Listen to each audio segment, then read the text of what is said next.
Պարոն Գրիգորյան, շաբաթ օրը առողջապահության նախարարը հանդիպել էր բժշկական կենտրոնների ղեկավարների հետ։ Ըստ ձեզ, այդ հանդիպումը կարելի է համարել նաև ձեր կողմից այս վերջին շրջանում այսքան բարձրաձայնումների, խնդիրների վերհանման արձագանք։ Ես չեմ կարող դա մեկնաբանել, անկեղծ ասած,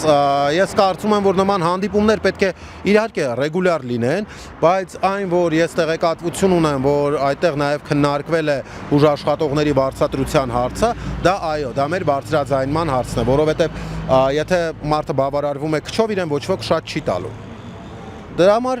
կարող եմ ասել, որ այդ հանդիպումները ցանկալի կլինի, որ հաճախ լինեն, միևնույն ժամանակ ցանկալի կլինի, որ այդ հանդիպումների ընթացքում այնպիսի լուծումներ տրվեն, որ նաև բուժաշխատողների շահերը հաշվի առնվեն։ Բացի բժիշկների աշխատավարձի խնդրից, նաև քաղաքացիներն են բախվում խնդիրների, հերթեր, այնտեղ առնետ համակարգի հետ կապված խնդիրներ, նաև բժիշկները ոչ միայն աշխատավարձի հետ կապված, որ իրենք արդեն համակարգչի հետ կապված իրենց աշխատանքը շատացել է։ Մեկ պացիենտի համար իրենց տրվում է 20 րոպե ժամանակ, որից երկար ժամանակ հենց համակարգչի հետ է իրենց զբաղմունքը։ Տեսեք, Արմետ համակարգը, որ թիրախավորում են, ես դրան դեմ եմ։ Արմետ համակարգը դա մասնավոր օպերատոր է, որին որ պատվիրակում են ծառայություն, մարդիկ ինչքան կարողանում են, անում են այդ ծառայությունը։ Բայց այն, որ բժիշկը պետք է համել հասցնի այդ ընթացքում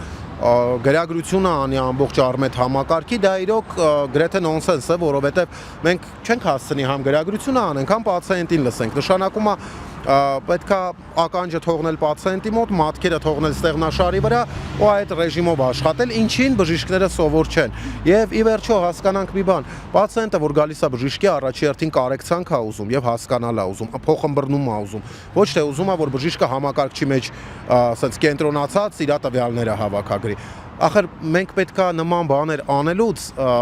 մարդկանց մտածելակերպն է հաշվի առնենք, հասկանանք, որ դա ռեսուրս է պահանջելու, դա խնդիր է առաջացնելու, ոնց է կարելի բուժաշխատողին պացիենտից կտրել համակարգչին կապել։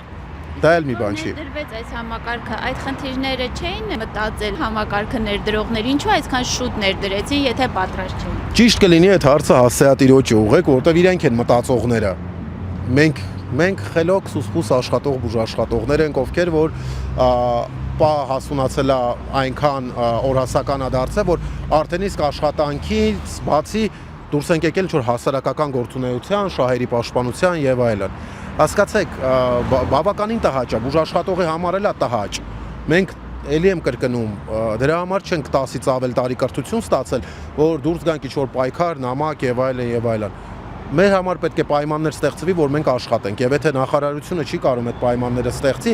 ապա թող այնպիսի աշխատակազմ լինի նախարարությունում, որը կարողանա այդ պայմանները ստեղծի։ Ակնկալիք ունեք այս ազգային ժողովից, որ լսումներ կկազմակերպի առհասարակ կլսի ձեր ձայնը։ Շատ հետաքրքիր հարց եք տալիս, լիահույս եմ, որ այդպես կլինի,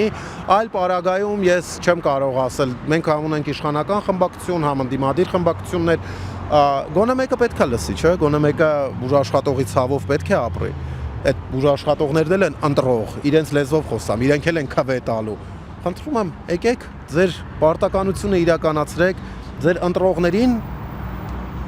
այնպես արեք, որ գան ձեզ ընտրեն։ Դա է հարցը։ Շնորհակալություն։ Ձեր շնորհակալ։